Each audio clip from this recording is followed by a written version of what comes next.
Good evening, YouTube. And here we are again. Now, this is an important one, people. Okay, this is the fraud. This is the absolute key to all your violation tickets. Okay, a violation ticket. Violation ticket. How about that? Now, what's a violation ticket? Well, if you look into your government, state, or provincial statutes, you will find no violation ticket act. Okay, so what is a violation ticket? Okay, well, what a violation ticket is a bill of exchange. Now, the corrupt little corporate government, okay, corporation,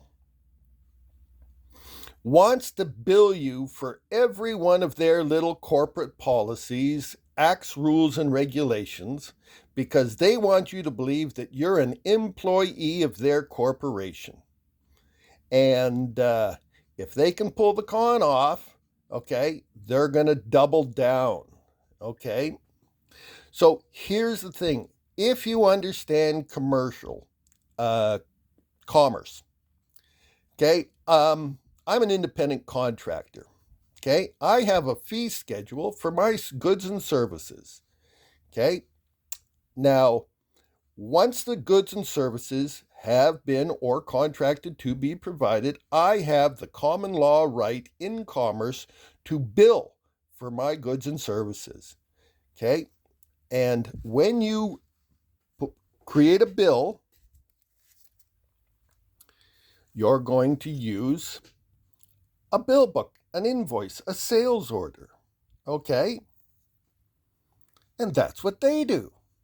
And they put their fancy. Now, this is who is the corporation claiming to have control over and contract with you. Okay? Now, a contract can be oral, written, or implied. Okay? Now, this is a contract and a bill from the billing party to the recipient, the person that's ordered or broken a violation. And every one of their little violations has a fee schedule attached. Now, when you bill under the Bills of Exchange Act, okay, now this is commercial, it's law merchant. This goes back 8,000 years, right, to the Silk Road trade, the spice trade, okay, when international travelers and traders came together in their little fairs and markets and did business. If there was a dispute where somebody had caused loss, injured another party, or wronged them in a contract, specifically commercial contract, law merchant, okay, took their rules of buying and selling and codified them. Okay? Now, in commerce, once you provide goods and services, you have the right to bill. Okay? Now, when you bill, you need to sign a true bill in commerce. Now, this is your bill. Up here, you'll write the seller. Here, you will write the purchaser, okay, and the address, and then you'll go in and write out your fee schedule of goods or services provided. And then you will provide your signature, just like there, signature. Now, here's the fraud. Alleged offender's copy. Okay, they're billing you for violating their contractual codes. Okay, well, when I do business and somebody calls for a tow, once the services are provided and they're about to pay me under the Bills of Exchange Act, which is law merchant and UCC, Universal Commercial Code, okay, you must provide them with a bill, a true bill with a wet ink signature, verifying that the goods and services have been provided. Now, you will take this true bill, this white true bill, and you will give it to the purchaser. Okay? Now, once you receive the money, it's just like an old mortgage. Well, mortgages.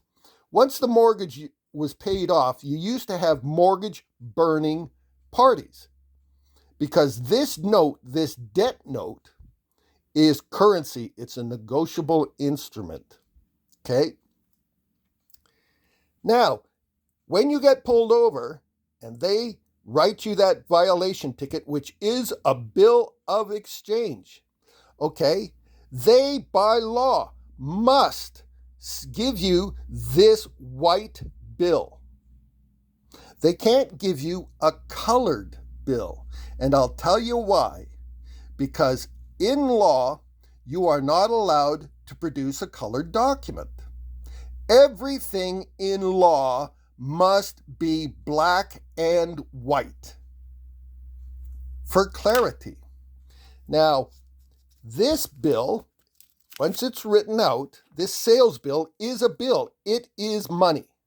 Okay? And what the police do is they give you the copy.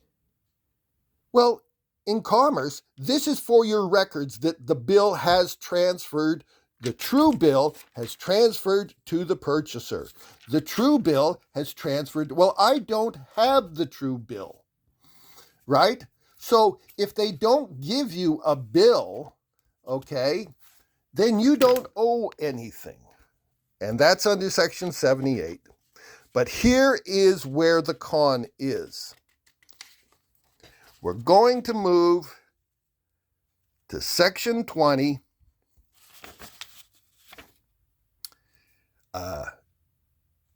transfer words, and we're going to move down to subsection 5, fictitious payee, i.e. a corporation. Where a payee is a fictitious, non-existing person, the bill may be treated as payable to the bearer. That's why the cops hold on to the true bill. Okay? Now, after 30 days, they want you to dispute this for 30 days. They give you 30 days on the back of the bill how to pay. Okay? You got 30 days. They want you to take that 30 days because if you don't dispute or call for the true bill within that 30 days, they then get to send it off to the Minister of Finance and say, look, this guy's a deadbeat. Okay? We sent him a bill. He went into dishonor and he wouldn't pay.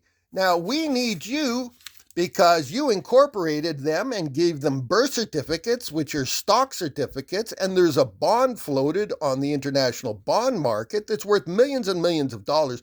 We need you, Mr. Minister of Finance, to reimburse us. Okay?